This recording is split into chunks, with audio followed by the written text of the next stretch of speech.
ఈ కేసీఆర్ ప్రభుత్వానికి వచ్చింది తెలంగాణ కొరక ఆయన కొరక అర్థం కాని పరిస్థితి. తెలంగాణ ప్రజల కొరక ఆయన కుటుంబం కొరక అని సందర్భంగానే అడుగుతా ఉన్నా. 10 జిల్లాలు ఉన్నాయి. పట్టుమని 10 జిల్లాల్లో హెలికాప్టర్ వేసుకొని వస్తే 10 నిమిషాలు రావచ్చు ఊరికి. అసలు ఏ పాపం చేసిండ్రయ్యా వాళ్ళ భర్తలు పోయిండ్రు ఇవాళ? నీ స్వార్థం కోసం ఇసుకను తోడుకపోయడానికి, డబ్బులు దండుకోవడానికి నువ్వు చేస్తున్నటువంటి కృషి ఇవాళ పేదల్ని బలి చేయడానికి కారణమైందని కూడా ఈ సందర్భంగా నేను తెలియజేస్తా ఉన్నా. ఇది చాలా బాధాకరమైన విషయం. కేసీఆర్ యొక్క నైజాన్ని ఇవాళ మనం అర్థం చేసుకోవాల్సిన అవసరం ఉంది. సో ఒక విషయాన్ని గమనించాలి. అరే లారీలు, ఇన్ని లారీలు వస్తున్నాయి, ఈ ఊళ్ళో ప్రజలు ఉన్నారు. ఒక యాక్సిడెంట్ అయిందంటే ఏ విధంగా యాక్సిడెంట్ కాకుండా చర్యలు తీసుకోవాలో తీసుకోవచ్చు కదా. ఇక్కడున్న అదే పోలీసును పెట్టి అడుగడుగునా యాక్సిడెంట్ కాకుండా చూడొచ్చు కదా.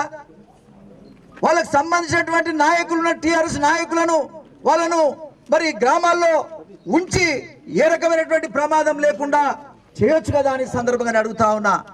అరే రే ఇప్పటికి 5 మంది చచ్చిపోయినారు. 5 మంది చచ్చిపోతే కూడా కనీసం ప్రభుత్వం స్పందించలేదంటే కేసీఆర్ ప్రభుత్వం ఎవరి కోసం పనిచేస్తుందో మీరు అర్థం చేసుకోండి. ఎస్సీలు అంటే లెక్కలేదు, ఎస్టీలు అంటే లెక్కలేదు, బలహీన వర్గాలంటే లెక్కలేదు, పేదవాళ్ళంటే అసలు లెక్కలేనటువంటి పరిస్థితిలో ఈ ప్రభుత్వం నడుస్తూ ఉంది. కేసీఆర్ ప్రభుత్వం ఎట్లా ఉందంటే ధృతరాష్ట్రుని ప్రభుత్వం లాగా ఉన్నది. ఇవాళ కండ్లుండి కూడా చూడలేనటువంటి పరిస్థితిలో కేసీఆర్ ఉన్నాడు. ఉపన్యాసాలు ఇస్తే సరిపోతుందని అనుకుంటున్నాడు. ఆకలేసేవాడికి నీ ఉపన్యాసాలు కడుపు నిండిపోయి కేసీఆర్ ఇవాళ గోస తగిలి, ఈ మా దళితుల గోస తగిలి, ఈ పేదవాళ్ళ గోస తగిలి రాబోయే కాలంలో నీ పార్టీ కానీ నీ ప్రభుత్వం కానీ కొట్టుకపోద్దని సందర్భంగా నేను తెలియజేస్తా ఉన్నా. గడిల పరిపాలనకు వ్యతిరేకంగా ఆనాడు తెలుగుదేశం పార్టీ ముందుకొచ్చి పేద ప్రజలను రక్షించింది. అదే పంతాలో మరొకసారి తెలుగుదేశం పార్టీ పక్షాన్ని తెలియజేస్తా ఉన్నాం. ఈ మహిళలకు అండగా నిలుస్తాం. అంతే విధంగా దెబ్బలు తిన్నటువంటి మా అన్నదమ్ములు 8 మందికి కూడా అండగా నిలుస్తుంది తెలుగుదేశం పార్టీ అని సందర్భంగానే తెలియజేస్తా ఉన్నా. నిన్న చూసాం, ఈనాడు పేపర్లో చూస్తే నిజంగా చాలా బాధేస్తా ఉంది. పోలీసు వాళ్ళు అంటా ఉన్నారు ఏమని, అరే మీరు చేయలేదని తెలిసినా మిమ్మల్ని మేము కొడుతున్నామని వేడి నీళ్లు పోసి కొట్టిండ్రంట, రోకలి బండలు పెట్టి కొట్టిండ్రంట. మీ పిల్లల దగ్గర మీరు సంసారం చెయ్యలేరు, చేయకుండా చేస్తామని కొట్టినటువంటి దుర్మార్గమైనటువంటి ప్రభుత్వం మరి ఈనాడు కేసీఆర్ ప్రభుత్వం అనే సందర్భంగానే తెలియజేస్తా ఉన్నా. కేసీఆర్ని అడుగుతా ఉన్నా, నిన్న ఈనాడులో వచ్చినటువంటి ఆ మాటలు, పోలీసుల మాటలు, వాళ్ళ భార్యల మీద వేశ్యలుగా కేసులు పెడతామని భయపెట్టిస్తా ఉన్నారు. వాళ్ళ పిల్లలని అనాథాశ్రమంలో పంపిస్తామని చెప్తా ఉన్నారు. అంతేకాకుండా వాళ్ళకి ఎవరిని కూడా బతుకు లేకుండా చేస్తామని పోలీసు వాళ్ళు చెప్తున్నారంటే అది పోలీసు వాళ్ళ మాట కాదు, అది దొరల మాట, అది కేసీఆర్ మాట. ఇది ఎంతవరకు న్యాయమని సందర్భంగానే అడుగుతా ఉన్నారు.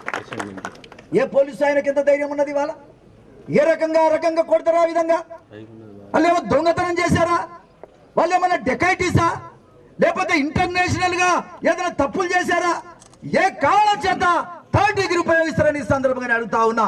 రోకల్ బండలు పెట్టి కొట్టాల్సినంత అవసరం ఏమొచ్చిందని సందర్భంగా. అవును, మనుషులు చచ్చిపోతా ఉన్నా, 5గురు చచ్చిపోయినా నీ లోపల చలనం లేదు. గ్రామస్తులంతా చేసేది లేక 1-2 లారీలు తగిలబెడితే దాని మీద కేసు పెట్టు. అంతేకాదు లారీల వాళ్ళకి కనీసం ఎవరైతే లారీ వాడు చంపిండో వాడిని కనీసం వాడి మీద కేసు పెట్టిందని నేను అడుగుతా ఉన్నా. పెట్టినారా వాళ్ళ మీద కేసు? లారీలకు చంపిన లారీలో ఏమైనా ప్రెస్ వాళ్ళు పెట్టారా?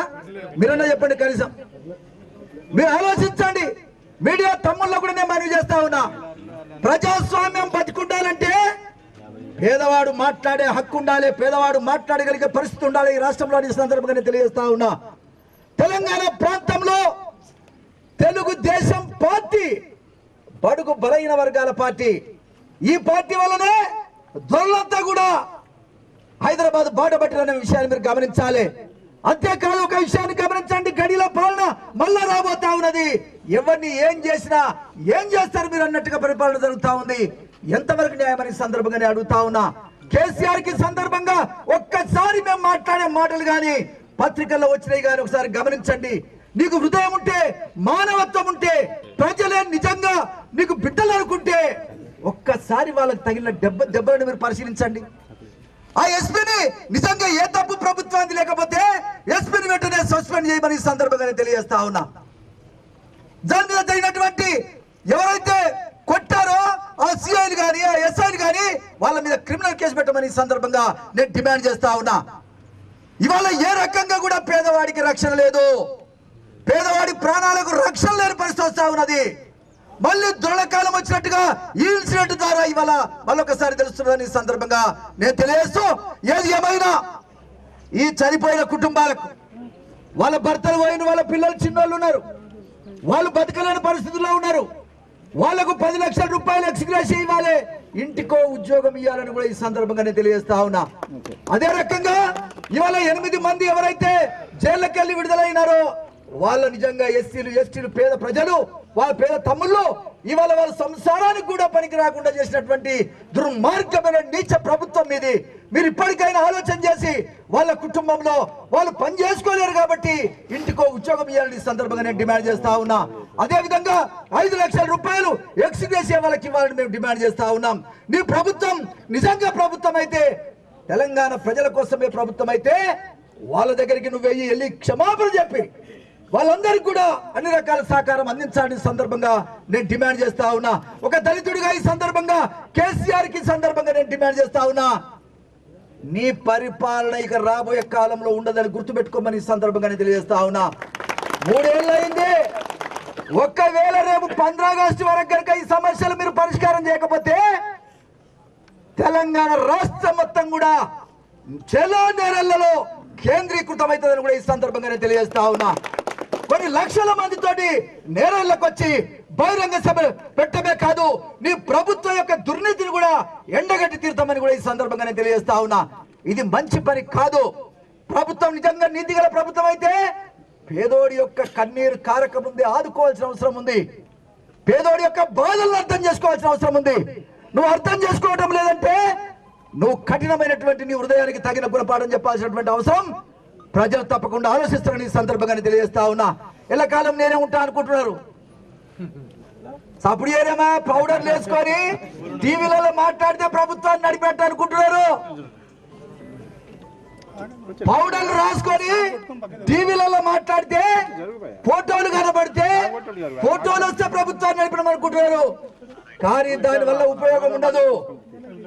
మీ యొక్క దుర్మార్గమైన పరిపాలన ప్రజలకు అర్థమైందని కూడా ఈ సందర్భంగా నేను తెలియజేస్తూ, కేసీఆర్ వెంటనే బహిరంగ క్షమాపణ చెప్పాలి. ఆయన కొడుకుకి ఏమాత్రం వయసులో చిన్నవాడు, నైతిక విలువలు ఉండాలి. కనీసం నైతిక విలువలు ఈ వయసులో కూడా లేకపోతే రాబోయే కాలంలో నువ్వు ప్రజల్ని వెళ్తావా అని సందర్భంగా అడుగుతా ఉన్నా. కాబట్టి వెంటనే కేటీఆర్ గారు రాజీనామా చేయాలి, కేసీఆర్ క్షమాపణ చెప్పాలి, ఎస్పీని సస్పెండ్ చేయాలి.